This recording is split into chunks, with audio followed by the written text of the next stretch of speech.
sa video natin ngayon mga maestro ay pag-usapan pa rin natin itong tungkol dito sa salary increase. Ayan, so syempre until now yan pa rin po kasi ang mainit-init na balita, mainit-init na issue no, na inaantay especially ng ating mga government employees, mga kasamahan ng mga government employees, kung kailan nga ba talaga natin malalaman kung magkano itong ating salary increase, no? Kasi kung maalala po natin sa State of the Nation address ng ating mahal na Pangulong Bongbong Marcos noong nakaraang linggo ay kanyang formal na inihayag ang kanyang pag-aproba, no?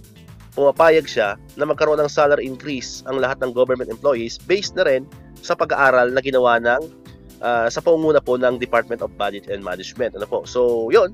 So, para sa kanya ay walang magiging problema dahil nga ayon nga sa DBM, mayroon naman talagang pondo na nakalaan na para sa salary increase para sa first tranche ngayong taon, no? Kasi kung maalala po ninyo, ang ating salary increase ay yung SSL 6, no? Yung Salary Standardization Law 6 ay magkakaroon po ulit ng 4 na tranche, no? 4 tranches. So ang first tranche po ay ngayong 2024, second tranche is 2025, third tranche is 2027, and yung last tranche is sa year 2028. So 4 na tranches po 'yon. And according nga sa DBM, mayroon naman sapat na pondo para dyan. Okay? Kaya nga walang pakalinlangan na ito'y sinang-ayunan ng ating mahal na Pangulo. Ano po? Pero ang tanong, bakit hanggang ngayon ay hindi pa natin malaman kung kailan ba talaga ito i-implement at kung magkano? Ayan. Katulad ng tanong ng ating isa sa mga followers, subscriber, ayan si ma'am, hindi ko na binanggit yung kanyang pangalan.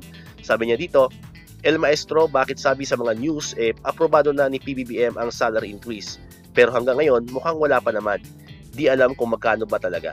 Ayan. So, ang sagot naman natin dyan, wala pa po kasing AO, no? Isang A naman dyan.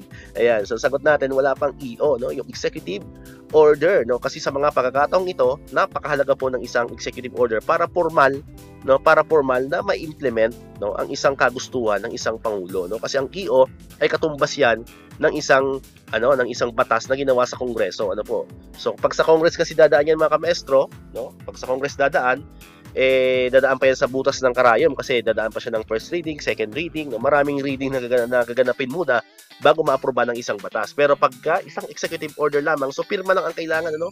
Gagawa lang siya ng executive order, then pipirmahan.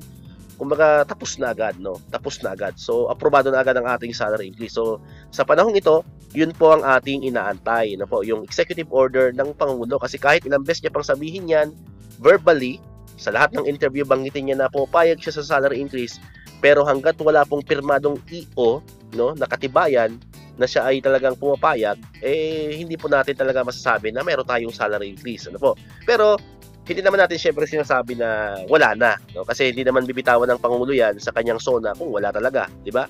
So meron yan.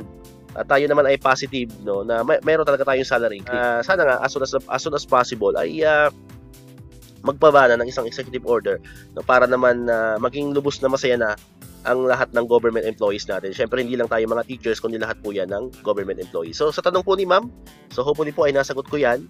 So kailangan po ng isang executive order ng ating mahal na Pangulong BBM para talagang mag-umpisa na, no, yung implementation ng ating salary increase ngayong 2024. Ayan, so dito ko na muna tatapusin ng ating video ngayon mga kamestro. Medyo pasensyahan nyo na yung ating boses at ako po ay may sakit pa rin hanggang ngayon, no? So actually second day ng school year ay absent po ako. Absent po si El Maestro kasi nga tayo po ay tinamaan ng isang matinding trangkaso mula pa nung linggo. So kahapon ay pumasok po ako. Although sa amin naman po ay kami, modular, kasi nga ang school po namin ay ginawang evacuation center nung nakaraang sunog po dito sa Cavite City. Ayan. So modular po kami. Pero ako ngayon ay absent, na wala po ako sa school kasi nagpapagaling pa po tayo. Ayan. So pasensyahan niyo na po yung ating boses mga ka-maestro. Ayan, kung di ka pa nakakapag-subscribe, subscribe ka na para ikaw yung unang makapanood ng mga videos na ina-upload natin. Katulad nito, yung mga updates about sa mga salary increase at iba pa mga benefits ng mga teachers and other government employees. And syempre, click mo na rin ang notification bell button para manonotify ka, updated ka pag may mga bago tayong uploaded na videos. So muli, maraming salamat sa inyong panonood at pakikinig. Once again, El Maestro. See you on my next vlog. Bye-bye!